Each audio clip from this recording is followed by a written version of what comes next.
দাপর যুগে স্বয়ং শ্রীকৃষ্ণ পঞ্চপাণ্ডবকে উদ্দেশ্য করে 5টি ভবিষ্যৎবাণী করেছিলেন কলিযুগ সম্পর্কে, যেই ভবিষ্যৎবাণীগুলি উল্লেখিত করা হয়েছে গীতা গ্রন্থে।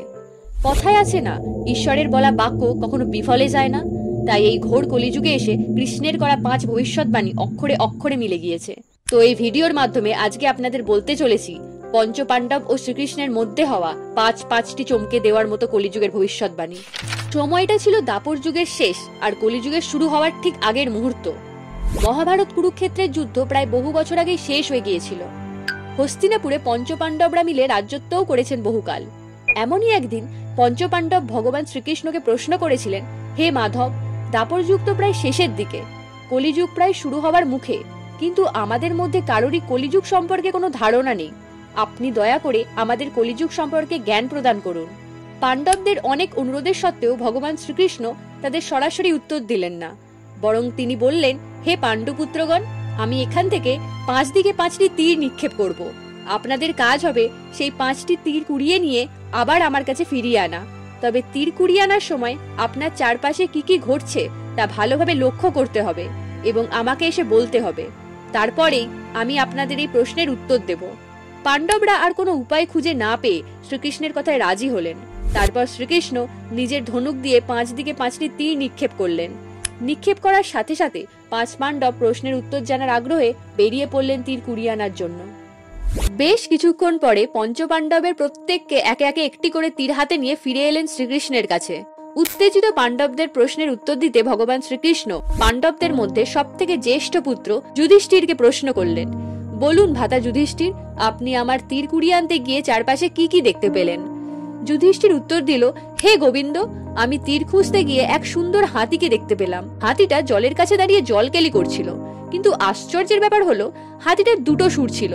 এই 2 সুরের সাথে কলিযুগের কি সম্পর্ক গোবিন্দ? মৃদু হেসে ভগবান শ্রীকৃষ্ণ বললেন, হে যুধিষ্ঠির, আপনি যে 2 সুর বিশিষ্ট হাতিটাকে দেখতে পেলেন তা কলিযুগের মানুষের দ্বিচারিতার প্রতীক মাত্র। কলিযুগের বেশিরভাগ মানুষ হবে মিথ্যাবাদী এবং স্বার্থপর। তারা মুখে এক কথা বললেও করবে ঠিক তার উল্টোটা, অর্থাৎ কথা, প্রতিশ্রুতি এবং কাজের মধ্যে কোনো মিল থাকবে না তাদের। এই কথা শুনে সবাই বেশ আশ্চর্য হলেন। তারপর ভীম প্রশ্ন করলেন, হে দেবকী নন্দন, আমি যখন আপনার তীরটি কুড়িয়ে আনতে জঙ্গলে গেলাম তখন আমি এক অতি আশ্চর্যকর গাভী এবং বাছুরকে দেখতে পেলাম। আমি দেখলাম পরম তৃপ্তির সাথে বাছুরটা গাভীটার স্তন থেকে দুধ পান করছে, আর গাভীটা পরম মমতার সাথে তার বাছুরটির শরীর চেটে দিচ্ছে। কিন্তু দুঃখের বিষয় হলো মা গাভীটা এত তীব্রভাবে বাছুরের শরীর চেটে দিচ্ছে যে বাছুরটির শরীরে চামড়া ছুলে যাচ্ছে এবং সেখান থেকে রক্ত পর্যন্ত বেরিয়ে যাচ্ছে। এবার আপনিই বলুন, এই গোমাতা আর বাছুরের কাহিনীর সাথে কলিযুগের কি সম্পর্ক? ভগবান শ্রীকৃষ্ণ আবারও মৃদু হেসে বললেন, ভ্রাতা ভীম, আপনি যে গাভীটাকে দেখতে পেয়েছিলেন সেটা কলিযুগের মাতা পিতাদের এক আগাম রূপ। এ যুগে পিতামাতা তাদের সন্তানদের প্রতি অন্ধভাবে আসক্ত হয়ে পড়বে। তাদের এই অন্ধ স্নেহ আর অতিরিক্ত ভালোবাসাই তাদের সন্তানদের ক্ষতির কারণ হয়ে উঠবে। এর ফলে সন্তানরা হয়ে উঠবে বিচার বুদ্ধিহীন ও পরনির্ভরশীল, এবং একসময় তারা ভুল পথে পা বাড়াতেও পিছপা হবে না। মোট কথা, পিতামাতার অন্ধ স্নেহই আগামীতে সন্তানদের স্বাভাবিক ও সুস্থ জীবনযাপনে বড় বাধা হয়ে উঠবে। অন্যদিকে মা গাভীটি যেভাবে তার বাছুরটির উপর অতি স্নেহে আসক্ত ছিল, তেমনি কলিযুগের পিতামাতাদের তাদের সন্তানদের প্রতি আসক্তি এতটাই বেড়ে যাবে যে পিতামাতা তাদের জীবনের অন্য সব সম্পর্কের প্রতি অন্ধ হয়ে যাবেন। ভীমের প্রশ্নের উত্তর দেবার পর ভগবান শ্রীকৃষ্ণ এবার জিজ্ঞাসু দৃষ্টিতে তাকালেন অর্জুনের দিকে। অর্জুন বললেন, হে মাধব, আপনার তীর কুড়িয়ে আনতে গিয়ে আমিও এক অদ্ভুত ঘটনার সম্মুখীন হয়েছিলাম। তীর খোঁজার জন্য যখন নদীর তীর ধরে সামনের দিকে এগিয়ে যাচ্ছিলাম তখন দেখলাম এক দুর্গন্ধযুক্ত মৃতদেহ নদীতে ভেসে আসছে, আর তার উপরে বসে এক শকুনি সেই মৃতদেহের পচা মাংস খুবলে খুবলে খাচ্ছে। তবে অবাক করার মতো ব্যাপার হচ্ছে, সেই শকুনিটির 2 ডানার উপরে লেখা ছিল মহাপবিত্র বেদমন্ত্র। যদিও সেই তীরটাকে আপনার কাছে কুড়িয়ে আনলাম, কিন্তু সেই আশ্চর্যজনক ঘটনাটিকে কিছুতেই ভুলতে পারছি না। অর্জুনের মনের অবস্থা বুঝতে পারলেন ভগবান শ্রীকৃষ্ণ। তিনি বললেন, হে পার্থ, তোমার দেখা এই শকুনিটা ছিল কলিযুগের ভণ্ড সাধুদেরই এক প্রতীকী রূপ। কলিযুগের ভণ্ড সাধুদের পরিমাণ বহু গুণ বেড়ে যাবে। এই ভণ্ড সাধুরাই সমাজের কাছে নিজেদেরকে ধার্মিক, জ্ঞানী ও আধ্যাত্মিক হিসেবে খ্যাতি অর্জন করবে, কিন্তু তাদের প্রকৃত মানসিকতা হবে শকুনের মতোই ধৃত ও স্বার্থপর। তারা বাইরে ধার্মিক বেশ ধারণ করবে, ধর্মনিষ্ঠ ব্যক্তি হিসেবে নিজেকে প্রচার করবে, আধ্যাত্মিক শক্তি সম্পন্ন হিসেবে নিজেকে মানুষের কাছে তুলে ধরবে, কিন্তু আসলে তারা হবে শাস্ত্রজ্ঞানে অজ্ঞ। এরা ধর্মকে ব্যবহার করে নিজের স্বার্থ মেটাবে আর তাদের অনুসরণকারীদের করবে ধর্মভ্রষ্ট। অর্জুনের প্রশ্নের উত্তর দেওয়ার পর চতুর্থ পাণ্ডব পুত্র নকুল বললেন, হে যাদব শ্রেষ্ঠ, আপনার তীর খুঁজতে গিয়ে আমিও এক অদ্ভুত ঘটনা দেখতে পেলাম।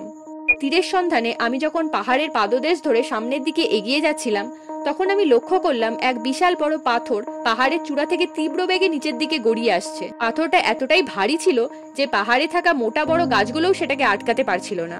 সবকিছুকে লন্ড ভন্ড করে পাথরটি প্রচন্ড গতিতে পাহাড়ের নিচের দিকে এগিয়ে আসছিল, কিন্তু অবশেষে সামান্য একটা লতাগুল্ম জাতীয় উদ্ভিদের কাছে এসে পাথরটি এমনভাবে আটকে গেল যে সেটির গতি সেখানেই নিঃশেষ হয়ে যায়।